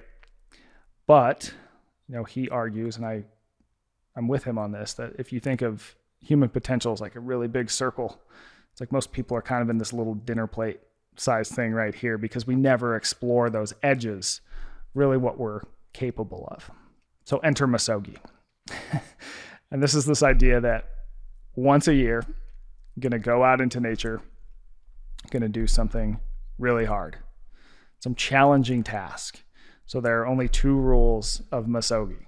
Rule number 1 is that it has to be really hard. So he defines this by saying you have a 50-50 shot at finishing whatever it is, this misogi task that you've decided to take on. And it has to be true 50-50, because now I think when people take on challenges, especially when there's a physical element, they pick things that they know they will finish, that are within their capabilities. So if you look at how marathoners approach running a marathon, it's not, I don't know if I'm going to be able to finish this marathon. Right. I don't know if I'm going to be able to finish this marathon in under 3 hours or whatever. Yeah. The second rule of misogi, which I like as much as the first rule. So you can't die. Don't die. Now that is kind of a tongue-in-cheek way of basically saying, be safe on this thing. So to give examples. Wait, isn't there also a third sort of rule of misogi? There's guidelines. So I thought there was we don't talk about misogi. Like you don't go and advertise. Your misogi doesn't get up on Instagram. Yes. So then there's 2 guidelines. The 2 guidelines are, 1, you don't talk about misogi publicly. You can talk about it with friends, with your wife and close ones, but you don't put it on Instagram and Facebook and Twitter. And the reason for that is so many times, now this guideline was a guideline before social media. But so much stuff that people do today is often for the gram, right? You want to do something so you can post it. And by removing this, all of a sudden you have this question of, if you're doing something really hard and you want to quit, are you going to keep going for you, knowing that it's not going to be for a pat on the back, some sort of social implications? The second guideline is that the misogi should be somewhat quirky. Make something up. The reason for that is because once you remove sort of artificial metrics, that changes the game, right? If you're doing a marathon, all of a sudden you're thinking about your time, you're thinking about all these different things that are kind of socially constructed. Whereas if you just pick some random task, it's like, well, let's just see if we can do it. We have no framework for this. And that kind of opens up the door for some interesting experiences. So some of the misogis that this guy has done is, one year, him and a few guys, they got an 85-pound boulder and they walked it underneath the Santa Barbara Channel. I think it was 5 miles. So one guy would dive down, pick up the boulder, walk 10 yards, drop it, go up. The next guy would dive down, rinse and repeat till you're at point B. But there's also simpler things like, here's this mountain that we see every day. Let's see if we can get up there in a single day. Things like that. Now, the point of these, there's 2 big reasons for doing something like this. One is that it teaches you that you chronically undersell your potential. So if you choose an appropriately hard task, you are going to have a moment where you go, I'm done. I got to quit. I've reached my edge. There's no going back from this. But if you can keep putting one foot in front of the other, then you get this other moment that's much more important. And that's where you look back and go, well, wait a minute. I thought my edge was back there, but I am clearly past it now. And that suggests that I'm selling myself short. And the more important question that comes from that is, okay, well, where else in my life am I selling myself short? So you see that you're capable of more.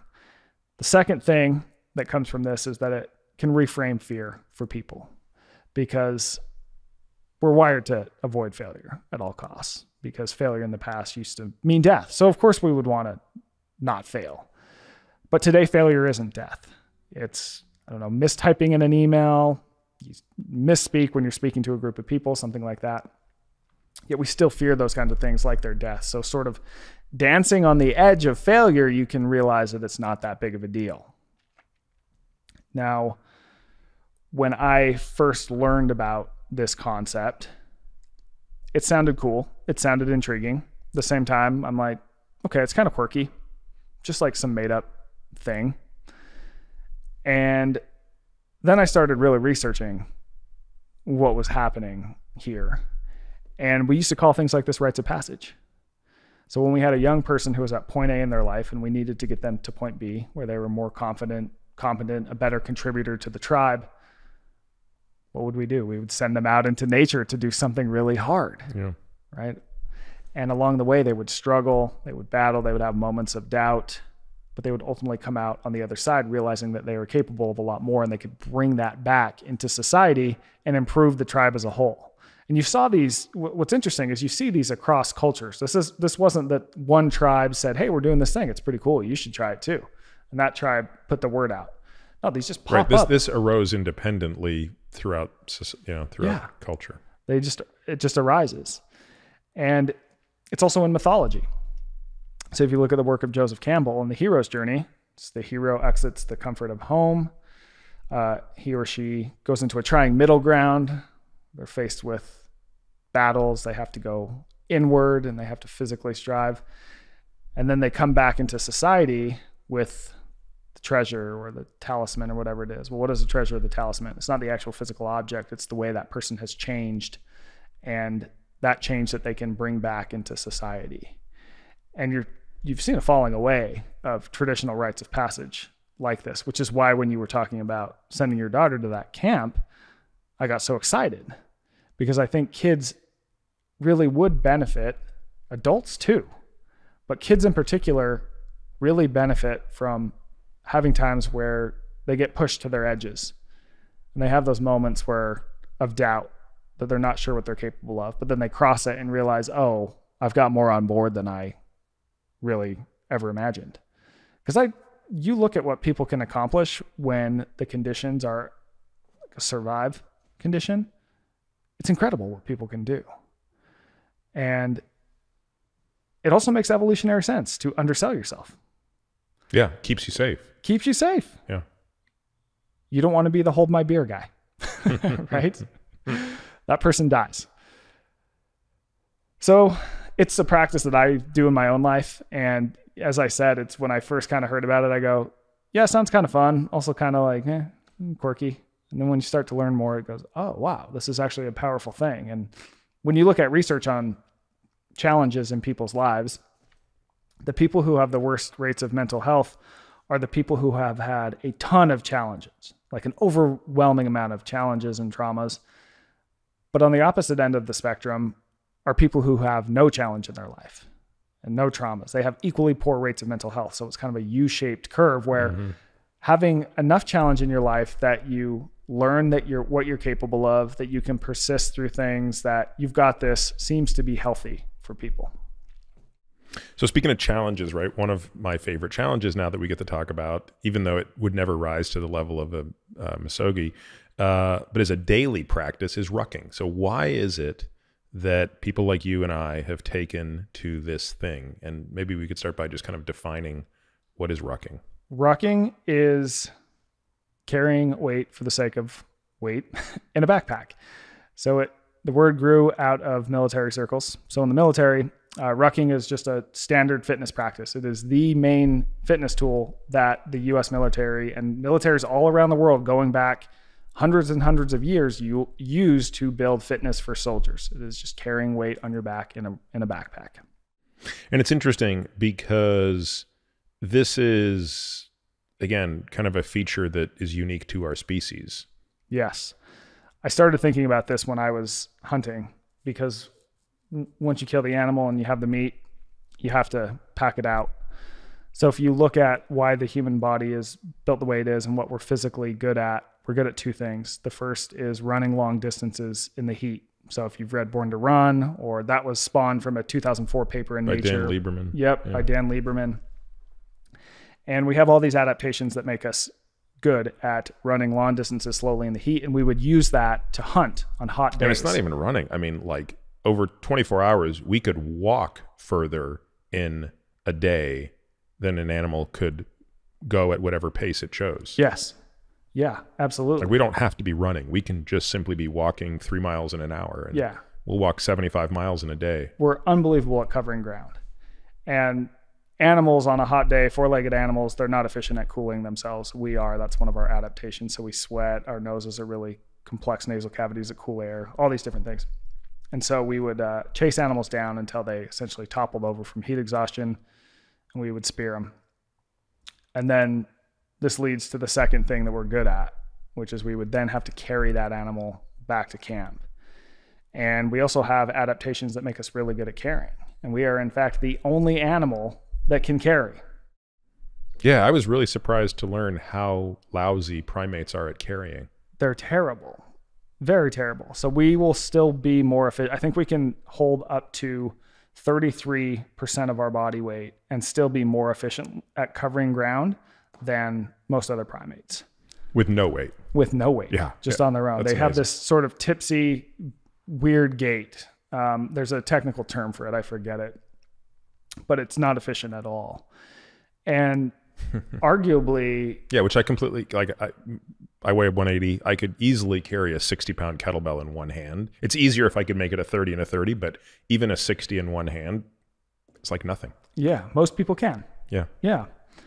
And to think that that's more efficient than a primate is with nothing. With nothing. Yeah. Yeah. And it definitely shaped us. And the experience of carrying out meat is really what had me starting to think that, because I had been familiar with the Lieberman work and all that, and it was in my mind, and thinking about how, it's linked, this running's linked to hunting, but then you carry and you're like, oh, they would have had to do this too. Like, we also seem to be the only species that can really do this well. And, arguably we carried a lot more as early humans than we would have run, because running is mostly reserved for hunts, whereas you look at what is gathering. So you go pick up some stuff and carry it around as you get more stuff, and then you carry it back to camp. And so I actually went to Harvard to meet with Lieberman, and that was a really fun meeting. He's a fascinating guy. I enjoyed talking to him. But so I argue in the book that when you look at running is obviously popular. Jogging is a thing, right? Or is it yogging? I can't remember if the J is silent. Yogging. It's yogging, yeah. But carrying is not, as a form of fitness and activity. And I ultimately ended up traveling to Go Ruck HQ. And this is the tribe, I argue, that has really adopted carrying is the military through rucking. That's like the only group who's really putting this at scale. And Go Ruck is a company that makes backpacks that are specific for rucking, and their founder, whose name is Jason McCarthy, he sort of leaned into rucking as a form of fitness. As I started to really look at the research on it, it's really great for us because you're working your cardiovascular system, but you're also working your strength system to a degree. So you're not going to get that with, running or cycling, something that is a pure endurance act. Whereas with rucking, you're getting the endurance, but also you've got load on your body. And so that is stimulating your muscles to a greater degree. And there's some really fascinating studies on backcountry hunters who will carry in loads, deep into the mountains, and they'll test their body fat before and after. And those hunters across, I think it was a 10-day study. It was a small study. There's only so many weirdos like that.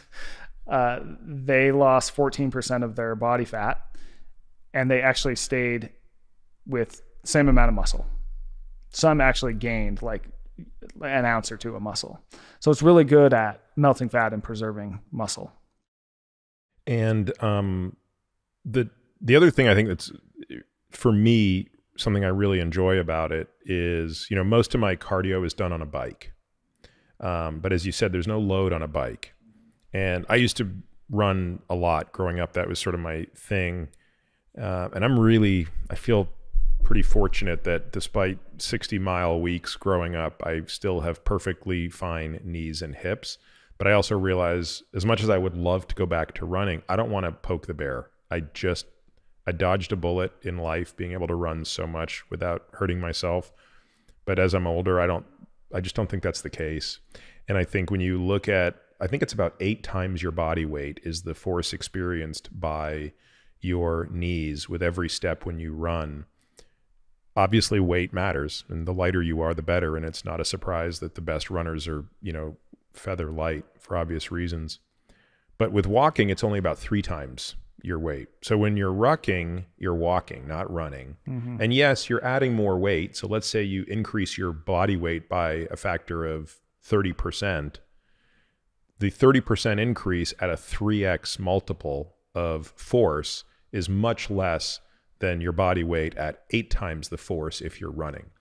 In other words, as hard as rucking is with all that extra weight, it's still much easier on your knees than running. Yes. And you're still getting, I mean, yesterday was the first day I'd rucked in 2 weeks because we just got back from vacation. And I'd been walking nonstop while we were there, but it wasn't the same. Holy cow, like much harder, even just taking 2 weeks off. It's really like a type of workout. My heart rate hit like 165. I was in the 150s and 160s, which is totally uncommon for me when rucking. I'm normally in the 130s, 140s, but I guess because I was sort of deconditioned for not, because all my walking in Europe was, you know, without load. Yeah. So it really made a difference. It really showed me just how demanding it is. It is. And the injury data is really interesting, to your point. When you look at studies on people in the military, what tends to injure soldiers is running. That has, I mean, when they'll even throw people into, they'll do studies where they look at injury rates across something like a selection, which is, you know, a long process where these guys are being just hammered. And they're all getting injured by running. That's not to say that some people don't get injured by rucking, but it's like very, very small numbers comparatively. And so for that reason, I think it's a lot safer. But it sort of also gives you, to your point, your ability to get a higher heart rate than you would from walking, and also preserve muscle. Yeah, the thing that I've got my daughter really embracing is the hills. Because on the uphill, you're just obliterating your heart and lungs. But also, and my daughter might be the only 13-year-old to really be able to explain to you the difference between eccentric and concentric strength. Because all the times we're walking down hills, I'm explaining to her how this is working her eccentric strength in her quads, and this is where you get your brakes from. But I mean, I love the walking downhill as well. And, you know, really trying to be as deliberate about it as possible and really making sure, because in life, that's where people fail, right? So when you get older, you know, never mind running, it's like, can you walk downstairs without collapsing? Can you walk off a step and not hurt yourself? Well, if the answer is, I don't know how to decelerate, the answer is no, you're hosed. Right. And there's no better way to learn to decelerate than with a big load on your back walking downhill. Yes. That will teach you how to decelerate. And that's not something you get easily in the gym. No. It's not something you get easily running. You just don't get that skill any other way that I'm aware of. And if you do fall, you're going to be better off if you've been rucking, because it also is rather good at improving bone density. Really interesting studies on women where it improves bone density better than weightlifting alone, better than, you know, cardio alone. And that becomes so important as women age. You look at women in sort of hunter-gatherer societies that are always carrying things. I mean, they stay strong and vital their entire lives, and they just don't get hip fractures. Yeah, you stated in the book, and we sort of loosely described it here, but I just think, you know, if McDougall argues we're born to run, I would argue we're born to carry. That is my argument. We are born to carry. If you look at what people in hunter-gatherer societies actually spend their time doing physically, no one runs. Like, you even look at the Tarahumara, they very rarely run, and it's not for fun. It's for ceremonial purposes, you know, but work life is carrying. Yeah. And, you know, a reasonably well-trained person, we can get most of our patients to the point where they can carry their body weight. Mm-hmm.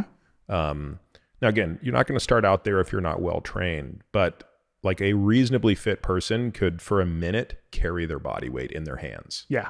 Yes. 100%. You could carry it longer on your back. But even the fact that we have the grip strength, the limb strength to carry our body weight is just fantastic. Well, I mean, one of the metrics we use with female patients who obviously have less upper body strength is 75% of your body weight carried for a minute is one of like our multiple, we have many sort of strength metrics we put people through. That's a great one. That's think about that for a moment. That's pretty impressive, especially in light of what you said earlier. So what are kind of some of the, so by the way, I didn't even know what rucking was when I was kind of doing it in training for hunts. But I realized, what I do now is so much better because then I was just using a weight vest, right? So you'll see later our backyard is really, really steep. And so I would, in the weeks leading up to hunts, I would put on a 50-pound weight vest and just go up and down, up and down, up and down, up and down the hill. But why is it that a rucksack, we would agree and argue, is better than a weight vest? What is it offering over a weight vest? It tends to pull your spine into a better position. So most people today, since we work in front of desks, we're slumped over all the time. We're naturally slumped.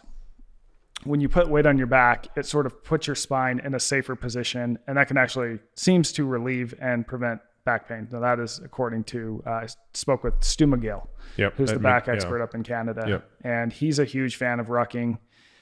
He's a very careful person when it comes to exercise. In my experience with him, I mean, he's very nuanced, and he's a person I trust because of that. And he said, rucking is a great way to add some durability to people in a way that's safe. The other thing I think about rucking, and I also own, several rucksacks from Go Ruck now as well. The belt really makes a difference when you get that belt on your hips. Because, I had shoulder surgery 4 months ago, and one of the things I was super stressed about was not being able to ruck because, I'm going to have my shoulder operated on. And amazingly, I was probably rucking 3 weeks after surgery, and I couldn't do much else. Let's be clear. But how was I able to do that? Well, first of all, you've got really well-placed straps on your shoulders that are not, it's not putting my joint at risk. And more importantly, the majority of the weight, because you control where the load is by how you adjust it. But I basically just said, I'm going to put all the load on my hips, and I'll cook my legs a bit more, but I will spare my shoulder. Yeah. So that's kind of, to me, the other thing about the rucksack that really, really beats the weight vest is that you have the distribution of the load posteriorly, but you also can really distribute the load on your hips, which anyone who's hunted or done any backcountry stuff knows, it's so important to have your pack fit well on your hips. Otherwise, you simply couldn't carry 100 pounds on your shoulders for very long. Yeah. When I was in the Arctic and we were packing out caribou, we were heavy. I mean, over 100 pounds, maybe 110, who knows, 20. It was nice to have the hip belt because I would sort of spend most of my time with the weight on the hips, but eventually that just starts to burn and you need to wash that out. So you pop your shoulders for a while, and you can just kind of go back and forth. I love that back and forth, on, off, on, off. Yeah. Yeah. Just trying to find something that isn't absolutely awful for a moment. It's good burn though. It's funny when my wife started rucking with me, and my wife is I think she's a super tough chick. I think she has a very high pain tolerance. The first time she ever did a dead hang, she went 3 minutes and 8 seconds. Oh, wow. Which is insane. Yeah. And she's gone longer since.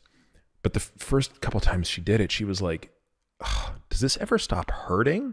And I was like, no, I wouldn't say it ever really stops hurting. I mean, you can lighten the load, but I was like, no, it's uncomfortable. I'm not going to lie to you. This is not something that ever, if you're doing it the way we're doing it, which is, we're at about a third of our body weight and we're walking as quickly as we can while walking.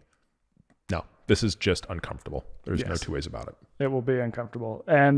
But the upside is that, I'll even take rucking meetings where I'll toss in 20 pounds or something. And I'll just walk around while on this. I know I'm going to have to be on this phone call. I could sit in my desk and office in the dark, or I could go outside and have a light load and get it all taken care of there and sneak in a bunch of steps with some weight on my back. I mean, it's very easy to flow into life. And it's if you know you're already going to be walking the dogs, we'll just toss on a pack, and all of a sudden that becomes a lot more effective. I've got so many friends, and I don't get any kickbacks. I don't know anybody at Go Ruck, so I've sent so many people there. I think we will at some point hopefully do a subscriber discount with them, because I just would love to get more and more people doing this. Yeah, I've tried a handful of packs for rucking specifically, and they definitely are my favorite. That's why they're in the book, and they've thought about it deeply. Yeah. They've got some great content as well, some great videos and stuff we'll link to. So, I mean, look, I think this has been such an interesting journey. As I've said to you many times before, I think this is just, on some level, it's such an obvious thing, right? Like, when it's one of those books where you read it and you're like, yeah, of course. But if it's not pointed out to you, it's really easy to miss how this has happened. Comfort has become so ubiquitous that I don't think we're aware of it anymore. It's kind of like the David Foster Wallace, "This is water" thing. The ubiquity of the water, of course, creates the irony of the fish not knowing what water is. And I kind of feel like that's what comfort has become for at least those of us in the developed world. Yeah, I think so. And I also think that sometimes, even if you're pressing against it in one way, there's probably a lot of other ways that you're not pressing against it. I have friends that can, run 25 miles now if I ask them to. But if I said, hey, why don't you sit in silence for 10 minutes? It's like, what? They couldn't handle that. So there's all these things that we've removed from our lives over time that I think have a benefit, and it is figuring out, well, what are those things, which is what I'm trying to present in the book. And then how do I intelligently weave them in my life? Because as we talked about earlier, I'm not trying to suggest in any way that we go back to living as hunter-gatherers. Like, no way. Life today is amazing. But it's how can we use some of those things from the past to build a better future? Yeah, I agree. And part of it's hunger. I used to do a lot of fasting. I don't fast as much anymore. But one of the things I loved about fasting was how much I learned what I could do when I was hungry. I would do sort of 7 up to 10-day water-only fasts. Wow. But I'd keep working out hard throughout. And the first couple of times, it almost killed me.